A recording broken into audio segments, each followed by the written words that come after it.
and moving quickly to execute the plans we had put in place to respond to every constituency, including and contingency, including the rapid collapse we're seeing now. I'll speak more in a moment about the specific steps we're taking, but I want to remind everyone how we got here and what America's interests are in Afghanistan. We went to Afghanistan almost 20 years ago with clear goals. Get those who attacked us on September 11, 2001, and make sure al-Qaeda could not use Afghanistan as a base from which to attack us again. We did that. We severely degraded al-Qaeda in Afghanistan. We never gave up the hunt for Osama bin Laden, and we got him. That was a decade ago. Our mission in Afghanistan was never supposed to have been nation building. It was never supposed to be creating a unified, centralized democracy. Our only vital national interest in Afghanistan remains today what it has always been: preventing a terrorist attack on America's homeland. I've argued for many years that our mission should be narrowly focused on counterterrorism, not counterinsurgency or nation building. That's why I opposed the surge when it was proposed in 2009 when I was vice president. And that's why, as president, I'm adamant that we focus on the threats we face today in 2021, not yesterday's threats. Today, the terrorist threat has metastasized well beyond Afghanistan. Al-Shabaab in Somalia, al-Qaeda in the Arabian Peninsula, al-Nusra in Syria, ISIS attempting to create a caliphate in Syria and Iraq, and establishing affiliates in multiple countries in Africa and Asia. These threats warrant our attention and our resources. We conduct effective counterterrorism missions against terrorist groups in multiple countries where we don't have permanent military presence. If necessary, we'll do the same in Afghanistan. We've developed counterterrorism over-the-horizon capability that will allow us to keep our eyes firmly fixed on the direct threats to the United States in the region and act quickly and decisively if needed. When I came into office, I inherited a deal that President Trump negotiated with the Taliban. Under his agreement, U.S. forces would be out of Afghanistan by May 1, 2021, just a little over 3 months after I took office. U.S. forces had already drawn down during the Trump administration from roughly 15,500 American forces to 2,500 troops in country. And the Taliban was at its strongest militarily since 2001. The choice I had to make as your president was either to follow through on that agreement or be prepared to go back to fighting the Taliban in the middle of the spring fighting season. There would have been no ceasefire after May 1. There was no agreement protecting our forces after May 1. There was no status quo of stability without American casualties after May 1. There was only a cold reality of either following through on the agreement to withdraw our forces or escalating the conflict and sending thousands more American troops back into combat in Afghanistan, lurching into the third decade of conflict. I stand squarely behind my decision. After 20 years, I've learned the hard way that there was never a good time to withdraw U.S. forces. That's why we're still there. We were clear-eyed about the risks. We planned for every contingency, but I always promised the American people that I would be straight with you. The truth is, this did unfold more quickly than we had anticipated.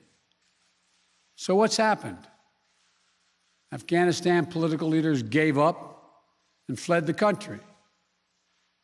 The Afghan military collapsed, sometime without trying to fight. If anything, the developments of the past week reinforced that ending U.S. military involvement in Afghanistan now was the right decision. American troops cannot and should not be fighting in a war and dying in a war that Afghan forces are not willing to fight for themselves. We spent over $1 trillion. We trained and equipped an Afghan military force with some 300,000 strong, incredibly well equipped, a force larger in size than the militaries of many of our NATO allies. We gave them every tool they could need. We paid their salaries, provided for the maintenance of their Air Force, something the Taliban doesn't have. Taliban does not have an Air Force. We provided close air support. We gave them every chance to determine their own future. We could not provide them was the will to fight for that future. There's some very brave and capable Afghan special forces units and soldiers. But if Afghanistan is unable to mount any real resistance to the Taliban now, there is no chance that 1 year, 1 more year, 5 more years, or 20 more years of U.S. military boots on the ground would have made any difference. And here's what I believe to my core. It is wrong to order American troops to step up when Afghanistan's own armed forces would not. If the political leaders of Afghanistan were unable to come together for the good of their people, unable to negotiate for the future of their country when the chips were down, they would never have done so while U.S. troops remained in Afghanistan, bearing the brunt of the fighting for them. And our true strategic competitors, China and Russia, would love nothing more than the United States to continue to funnel billions of dollars in resources and attention into stabilizing Afghanistan indefinitely.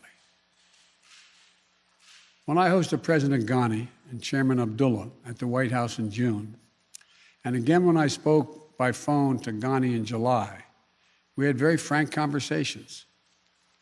We talked about how Afghanistan should prepare to fight their civil wars after the U.S. military departed, to clean up the corruption in government so that the government could function for the Afghan people. We talked extensively about the need for Afghan leaders to unite politically. They failed to do any of that. I also urged them to engage in diplomacy, to seek a political settlement with the Taliban. This advice was flatly refused. Mr. Ghani insisted the Afghan forces would fight, but obviously he was wrong. So I'm left again to ask of those who argue that we should stay, how many more generations of America's daughters and sons would you have me send to fight Afghanistan's civil war when Afghan troops will not? How many more lives, American lives, is it worth? How many endless rows of headstones at Arlington National Cemetery? I'm clear on my answer. I will not repeat the mistakes we've made in the past. Mistake of staying and fighting indefinitely in a conflict that is not in the national interest of the United States, of doubling down on a civil war in a foreign country, of attempting to remake a country through the endless military deployments of U.S. forces. Those are the mistakes we cannot continue to repeat because we have significant vital interest in the world that we cannot afford to ignore. I also want to acknowledge how painful this is to so many of us.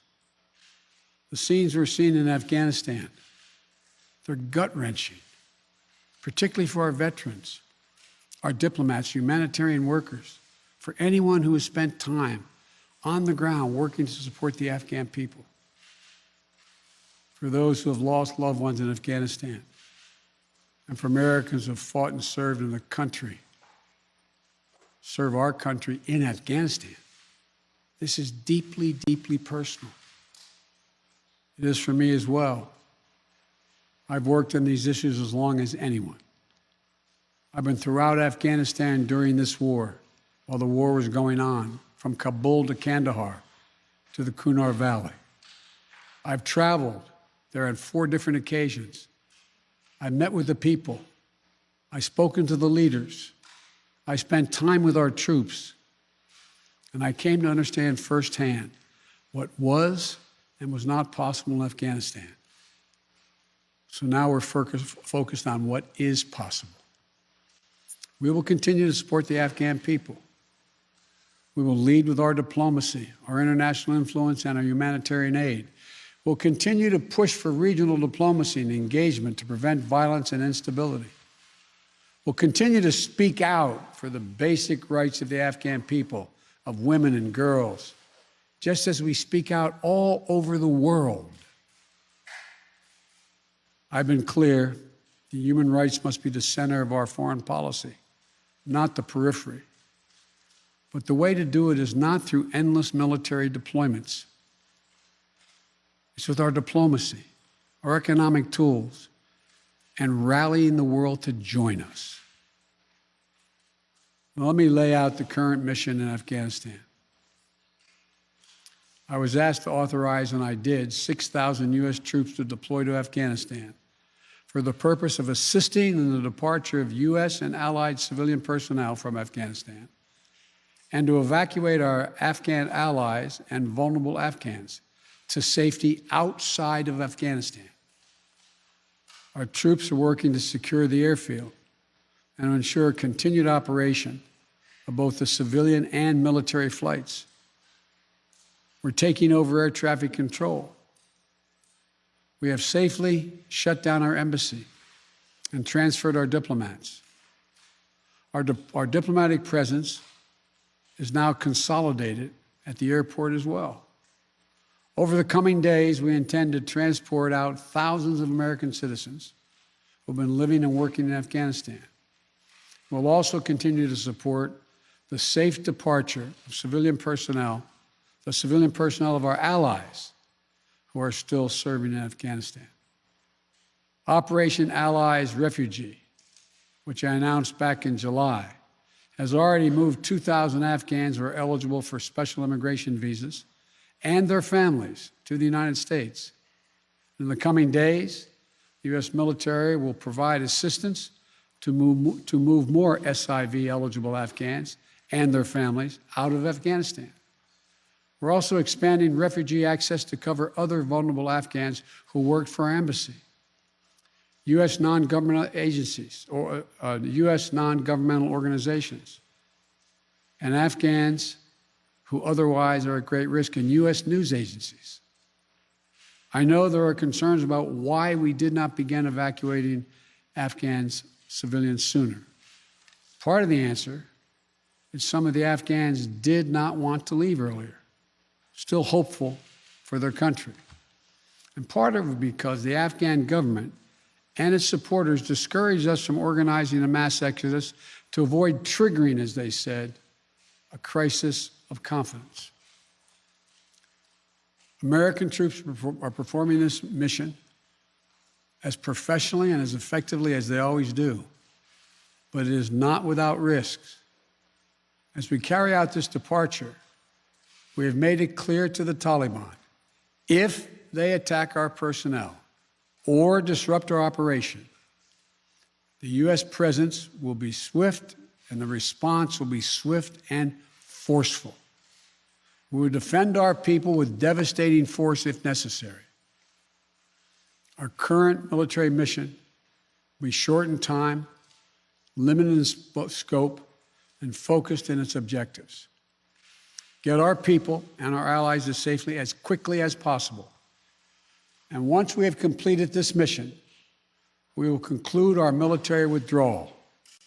We will end America's longest war after 20 long years of bloodshed. The events we're seeing now are sadly proof that no amount of military force would ever deliver a stable, united, secure Afghanistan, as known in history as the graveyard of empires. What's happening now could just as easily happen 5 years ago or 15 years in the future. We have to be honest. Our mission in Afghanistan is taking many missteps, made many missteps over the past 2 decades.